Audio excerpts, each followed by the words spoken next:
Hello and welcome back to AP World History Modern. Today we begin a review. So, welcome to the end of the course. We've made it through all the required content, and now we begin our preparations for the exam.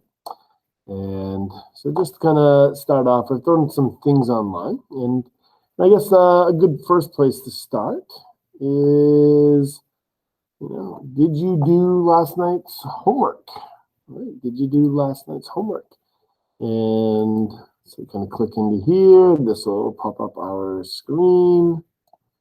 All right. And I put a number of suggested reading activities on here.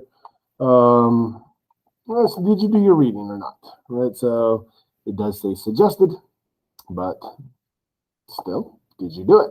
Or what did you do last night? What did you do to help prepare yourself for the AP exam? If the answer is nothing, then you probably are in good company, but that is not a great answer. So I did put a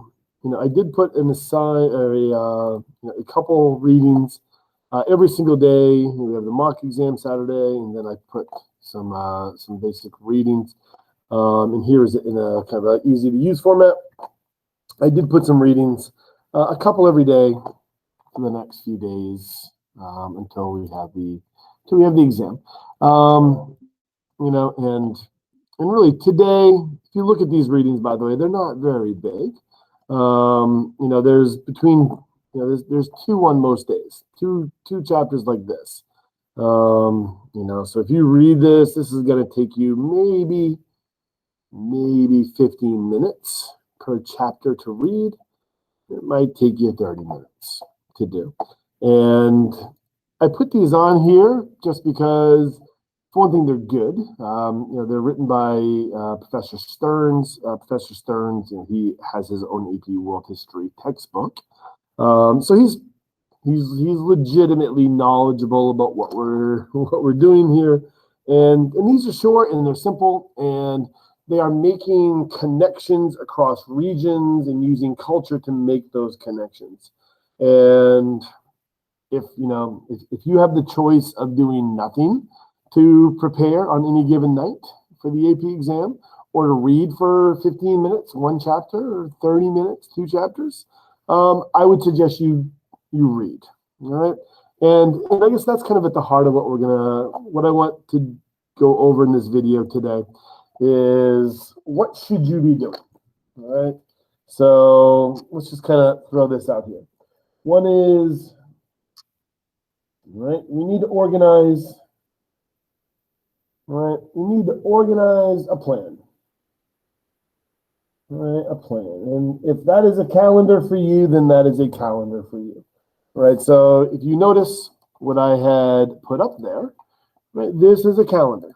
All right, and notice I've kind of broken down by time periods that, maybe this needs to be period one. Just kind of throw that over here as well. And maybe we're going to spend a couple days on period one because that was a long time ago. We got our mock exam. Maybe you take Sunday off and then we move into next week. And I'm going to spend a couple days on 1450 to 1750. I'm going to spend a couple days on 1750 to 1900. And maybe if you are solid on 1900 to present, you skip that. We literally just finished that time period. So maybe you don't do anything here to review because you just took a test on it yesterday. Or maybe, it's been a long time since we did, the effects of World War I. So maybe you want to, take a week area and do that and spend a day or so on that. So maybe, if you find that you're really weak on this, you might want to spend an extra day here, and then push this out to Saturday, right? I don't care, right? I am simply here to just make suggestions to you that maybe you should develop a plan. Maybe you should think about what your weak areas are. I would definitely think about doing some kind of cumulative review of everything, right? Just kind of make sure you at least touch a little bit upon some things. And as far as today is concerned, I'm just going to go through some suggestions for you. If you are thinking to yourself, I have no idea how to study for a test without being told what to do by a teacher, you're not alone, right? You're not alone. So today I really just want to go through a few options. All right, so let's just kind of go to one day on that map. And let's say Tuesday, right? Tuesday, and let's say I'm going to be focusing on 1450 through 1750. This is the time period that I'm focusing on that day. You do have some options, right? You do have some basic options. One is, one of the things that I used to like to do when I was a student is I would go through notes. I wouldn't really go back through a textbook necessarily. I'd go through the notes that I took while I read it the first time. If I wrote in the margins, maybe I will go through the notes and go through the margins. And I know some of you guys do like post-it notes as you read. So I go through your notes. That's a nice kind of starting point if you don't know what to do. You can always, do a review book. All right, so I know a fair decent amount of you guys have the AMSCO book, right? So if you've got the AMSCO review book, feel free to do that. Do the end of section quizzes for yourself. Come on in after school. I have the answer keys to that. So, if you want to do the mock test on that, come on in and I have the answer keys. So I can come and help you do all that. So maybe do some review book stuff, right? That's another good idea. Read. Right. So I guess you could also read a review book, but maybe read the cultures in motion. Right, the one that I posted on the calendar there. It's good, and it's a nice, easy read. It's enjoyable, right? So there's that, right? That's kind of, this is kind of one easy option, right? One kind of easy option that's out there, right? Well, let's go over a couple more. Let's go over some other ideas here. If you're, and I guess I'll break it down into a couple different categories. One is high yield strategies. Right, high yield strategies. I'm going to show you some binge options. We do live in a Netflix society today. I'm going to show you some binge options, and then I guess I will show you a play option today. All right, so high yield strategies. All right, high yield strategies. If you go to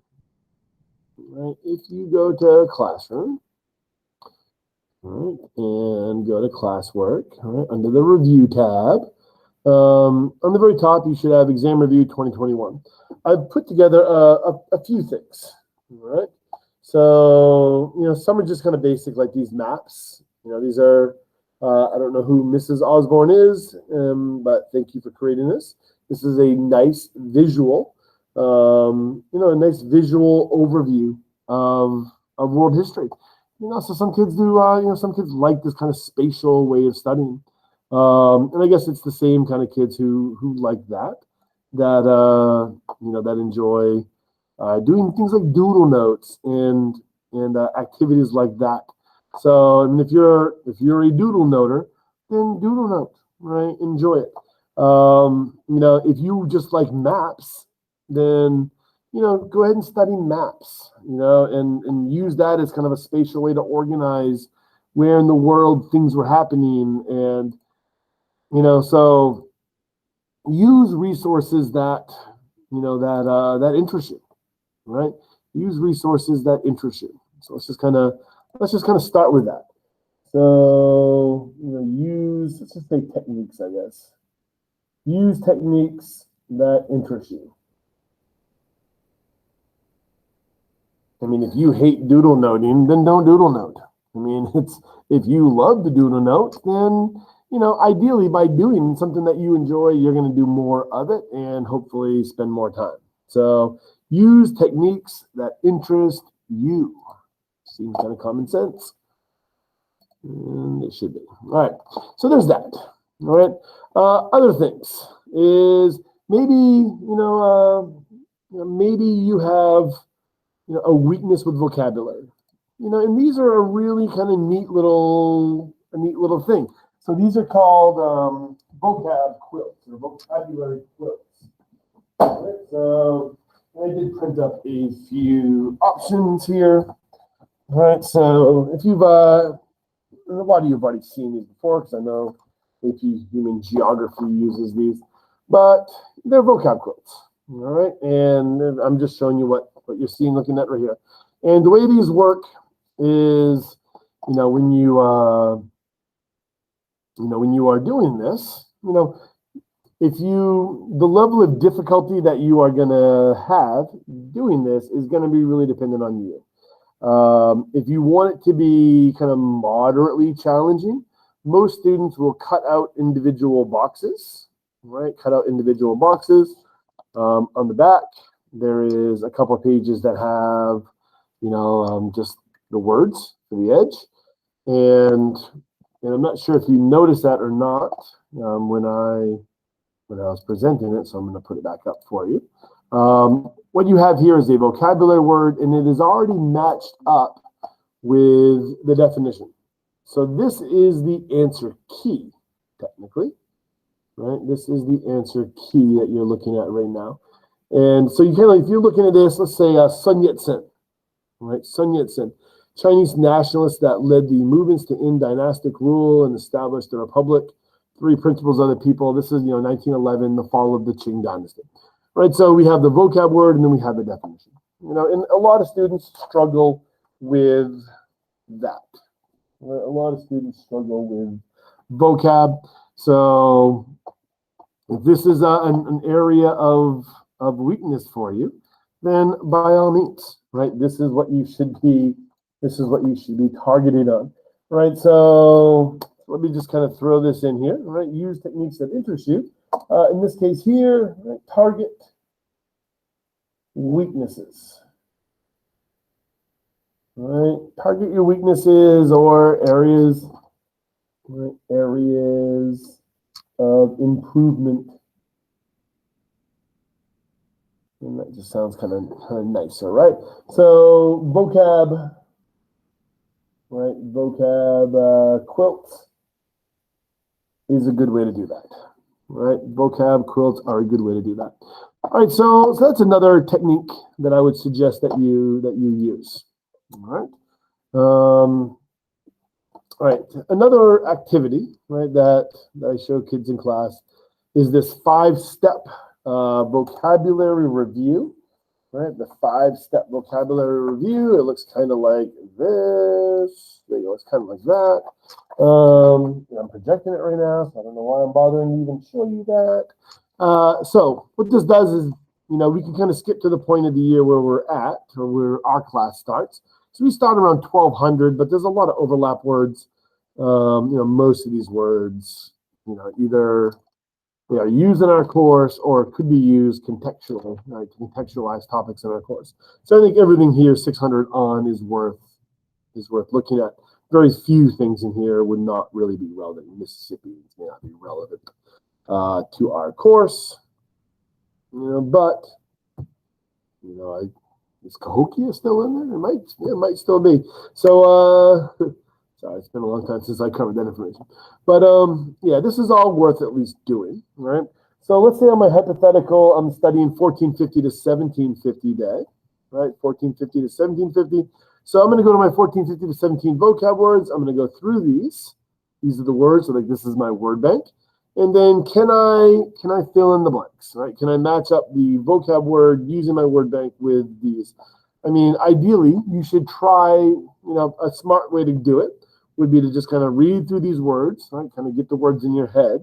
And then off your memory, try to, what is the word that means that? Use a black pen to write down what you can get. And then maybe use a blue pen to write down words that you could get using the word bank, right? And maybe use a different color pen for words that you're guessing using the word bank that you're not really sure about. right? So that might be a good way to kind of, what do you know? What do you know when you can see it? And then what do you guess? And then you can kind of scroll down towards the end, right? So if you print this off at home, you can, there's answer keys. There's an answer key there for you. All right. So that's another good, kind of good tactic to use if vocabulary is an area of weakness. All right. So that's the what is that called? 5-step, right? 5-step vocab. Okay. And lastly, kind of high yield. And I actually think these next two are the best of what I'm going to show you. Review activities that force one to make, I'm probably writing off the screen here, no. Review activities that force one to make connections. Force one to make connections. And I'm going to show you two activities here. I think they were both created by an AP World teacher up in Michigan. Bill Strickland is his name. And they're both really cool, really cool activities. One is called matching trios. All right, one is called matching trios, and the other is called must know dates. All right, must know dates. Right, because they both force you to make connections and kind of apply multiple things. I think that's really great. Kind of a great kind of review activity. Right, so as far as high yield strategies are concerned, in my most humble of opinions, because what do I actually know? Right, in my most humble of opinions, these are the two. Right, if I were to do two things every day to kind of yield the best results, I would choose probably one of these two things, and maybe something else I'd enjoy more doing. A different way of doing a topic, like maybe watching a Heimler video or a crash course, right? So but these two things are really good. So I'm going to just show them to you really quick. So these are the matching trios, right, by Mr. Strickland. And so what you do, so let's go back to my hypothetical. I'm doing 1450 to 1750 on my random Tuesday. So what you do is you have people, right? You have kind of vocabulary words, right? Vocabulary kind of stuff. And then we have a historical event, right? So what you do is you take your person, right? So Adam Smith, right? Adam Smith. So I'd write Adam Smith in here. And then which vocabulary word goes with Adam Smith? You kind of look that over. Capitalism, maybe, right? And then what event, right? What event?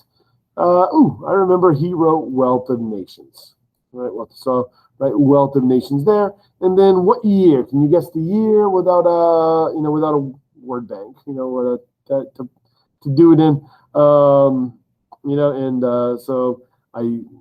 you should know this. Same year as the Declaration of Independence, right? So 1776, right? So it actually falls a little bit after the time frame here, but what he's writing about are things that were going on, before he wrote the book. So it makes sense that he is there, right? So, or at the beginning of the next one, doesn't really matter. All right, so you do that for everything you know, right? So what you do is you'll go down and you try to match up the people, the vocab, right, the events, and then you can kind of scroll down and see your answers, right? And see what you see what you got right. Ooh, Adam Smith, capitalism, Wealth of Nations, 1776. Wow, I got it right. That's really cool. Right, so I like that because it forces you to kind of apply, right? Kind of apply these things. So it's not just kind of a one-sided way of doing things. This is one of my favorite activities. This comes from Mr. Strickland. Right, so if I'm doing my 1450 to 1750, I might start I might start by just going through these dates and these events, right? And then once I've done that, once I've kind of refreshed my memory on these dates and events, what happens here is there's like multiple tiers of complexity associated with this here. So it starts off really easy. Can I match the date with, with the event? So, go ahead and do it that day. Check your answers up above, right? So once you've done that, right, once you've done that kind of first starter activity, you could, it's right here. So once I've done that starter activity, then maybe I'll do this. So now that I have the kind of answer, can I just, without having the date to match it, can I just remember the date? Right, so that's kind of the next tier of activity. And then, if you kind of continue to go down, there's just some kind of practice things. And then there's like an inverted version here. Right, so it's it's kind of an interesting take. Right, so can you do it this way? Right, so can you do it this way? So I'm a really big fan of those kinds of activities. All right. So, are we doing the shower curtain this year? No. I'm putting it up there. Just there are instructions to do it, but I am not assigning it. I'm not giving extra credit for it. I just don't think this is the year for a major group project where you're up all night with multiple kids, or spending hours on a Saturday or Sunday is probably what I should say. Doing that kind of thing. So I'm gonna just not assign it this year. It's there. If you want to maybe do a period or two as to target a weak area, I think there is benefit in doing that. I don't think there's a benefit this year in doing the whole thing. Right? I think it's just kind of too much. All right, so that's that. All right, so in my mind, those are your really kind of high yield kind of activities, right? Kind of high yield activities, high yield strategies that you can do. There's also binge options, right? By binge options, there's the kind of classic crash course, right? And I've got a link to a lot of those on my webpage. But there's also a couple of kind of newer ones that are out there that I'm going to show you real quick. One is Freeman, right? The Freeman-pedia stuff, which he's had a website forever. But because of the realities of 2020, 2021, he's created a YouTube page now where he's uploading examples from the illustrative examples from the College Board Curriculum Framework. And he's also now doing a video 80-day countdown of review. So Freeman's 80 days is what I'm going to show you real quick as a nice quick review. There's also the Heimler videos. Heimler, I'm not sure. So I'm going to show you that real quick. And then there's also, if you're on TikTok, I'm going to guess she's probably also on YouTube. Right? But I've been pulling these off from TikTok.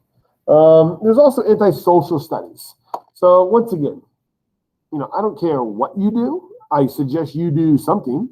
So pick something that you're going to do, right? So whatever is the most high yield activity that you will actually follow through and complete, right? If the most high yield activity that you will follow through and complete and do every single day is watching anti-history on TikTok, then watch that. I'm going to show you one of the videos. They're legit good. If the most high yield activity you're going to do is, I'm going to read and I'm going to do the must knows and matching trios and I'm going to watch Heimler videos, then that's cool. Like if you're actually going to do that, then do that. If you know that you're not going to dedicate 2 hours a night, then, something needs to give. So what are you going to give? Whatever the most high yield activities are that you will actually follow through on. And as far as this, I would say these are much higher yields than that. Not that there's anything wrong with her videos. I think they're legit awesome videos. It's just the crash course and the Heimler especially are a little bit more depth. So like this is probably most high yield just because of the level of depth and production value. This is probably the second most high yield. This is probably number 3, and then this is probably number 4. And then I'm sure there's a ton out there that I'm just not giving you, but I just I have to give you something, right, to kind of get you off to the races. So let's kind of go through a couple of these really quick. All right, so let's close that. Why does that keep doing that? I just want to minimize it, but it won't. All right, so let's just kind of scroll down. All right, so you're all familiar with Crash. I'm not going to show you Crash Course because everyone knows Crash Course.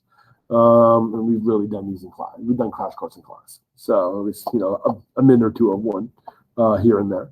All right, so these Heimler videos, so he breaks our course down, teaches a lot of courses apparently. But you find his world history, he breaks it down by unit, then you can kind of view the playlist, and you can see most of these videos are between like 5 to 10 minutes. If you're doing a time period in 2 days of review, 2 to 3 days of review, and you watch 5 or 6 videos a day of him, you're going to knock out the entire time period without any real challenge. So his videos are fabulous. Highly encourage you to watch them. They're easy to listen to, much easier than me, and well edited. Like I don't edit anything. His are extremely well edited, and great stuff. I would caution you if you are watching his how to do the AP exam videos, like how to write BBQs and LEQs and all that. I would caution you if you're doing this, to be aware that he is catering these videos to kids in some instances that are taking the online version of the test. Whereas the vast majority of students here at GA are going to be taking it in person, paper, pencil. So if he says that there is no LEQ or you've got additional SAQs, he's not talking to you. He's talking to the digital students. Unless you end up, having to take the digital, then by all means watch him. Okay. And the same is true like his multiple choice strategies. And if he tells you that you can't go back, once you answer it, you have to move on and you can't go back and check your answers. He's talking to the digital only students, right? So kind of just be aware, 2021 digital exam videos are, I assume that's what his students are probably doing. That's why he's making those. All right, so that's the Heimler videos that are out there, right? So what else is out there? The Freeman-pedia videos, right? So he's been doing an 80-day countdown. He's down to day 11. And we just did this topic last Thursday, like a week ago. We just did this topic, which means tomorrow he's on the last day of the year. Right? He's on literally the last day of the year, which means he's about to get into the exam, how to take the AP exam stuff, which is what he does in the last couple, because I've been following him for a few years doing this. So these are a little quicker, right? So you kind of look at one of these videos, right? So a minute and 42 seconds, so nowhere near the depth that you're going to get in a Heimler, which is also not near the depth you're going to get in a crash course. All right, so there's a kind of a hierarchical kind of rundown there, right? So, but it is an overview, right? It is an overview that you can get. If those 5 to 10 minute Heimler videos are too long for you, then maybe the minute 30 to 5 minute videos of Freeman-pedia. Do whatever it is that you are going to be willing to do. Just don't do nothing. All right. So whatever the highest yield, right, activity you can get yourself to do consistently, do a little bit every day. You just don't want to be in a situation where you have to cram, right, and you're wasting time, right, that you could be used right now. All right, so lastly, right, as far as these binge options, and she doesn't have a ton of content, or at least I haven't seen a ton, but I've been through her page on TikTok, and her videos are good. They're like case studies. So she picks individuals who are, in a lot of cases for AP World, people who are in our curriculum framework as illustrative examples, and she makes videos on them, right? And things that you're not typically going to see. You're not typically going to see this topic on a regular, on a regular video being produced elsewhere. So the videos are great, right? Really, really kind of well done. Visually they're phenomenal, right? To kind of look at. Right. So anyway, I would highly encourage you to go and like her, this is her A. Philip Randolph video.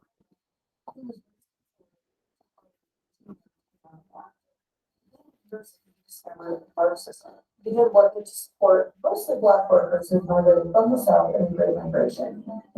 So yeah, so you can see this is, and I don't know how she makes them, but they're awesome, right? I mean, her her video editing game and her production game is strong, right? So very visually pleasing to watch. Nice. You get the you get kind of all your different kind of modes of input are being addressed here. I mean, great stuff, right? So great case studies, great illustrative examples of our content, right? So if once again, if you can't pull yourself to watch the 2 to 3 minute Freeman videos, which go over kind of an overview of the topics, then maybe get some case studies. Once again, do whatever the least, the highest yield that you're willing to actually consistently do. All right, that's what you should be doing. All right. So lastly, let's talk about Kahoot. So there are some there's all kinds of programs out there, like Quizlet. Right? If you just go into those programs, I know you use them in other classes. Kahoot, K-H-O-O-T, right? Kahoot. Go into these programs and just search AP World History, whatever. Right? Quizlet is notorious for having all kinds of different options. Just go to these platforms and do it. I did put a link onto a teacher who shared it within our group here, and he's got a fair bit amount of stuff here. So in class we play a little bit of one of these today, and so I think we did this kind of unit 1. So yeah, so they're pretty long, right? I mean we played for about 15 minutes and got through about 10 to 15 questions, I guess, or maybe 15, 20 questions. So it's going to take you the better part of a half hour, 45 minutes probably to run through this. But they're good. I mean, it runs through the curriculum. This is a nice way to review that forces you to, go through the information and interact with it. And yeah, it's a good resource.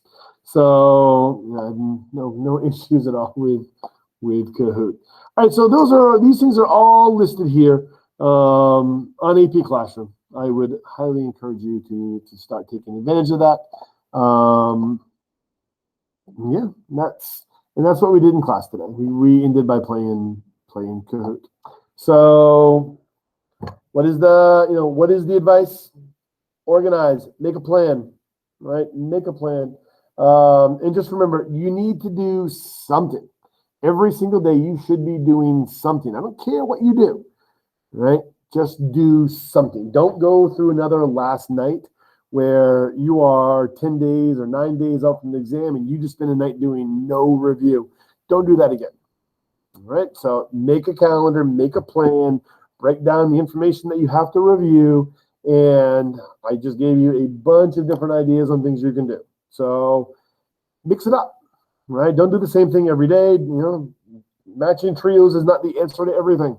Mix it up, right? But at the end of the day, you are responsible for you, and right, you need to kind of hold yourself accountable, right, for preparing for this exam. So that is all for today. I will see you next time.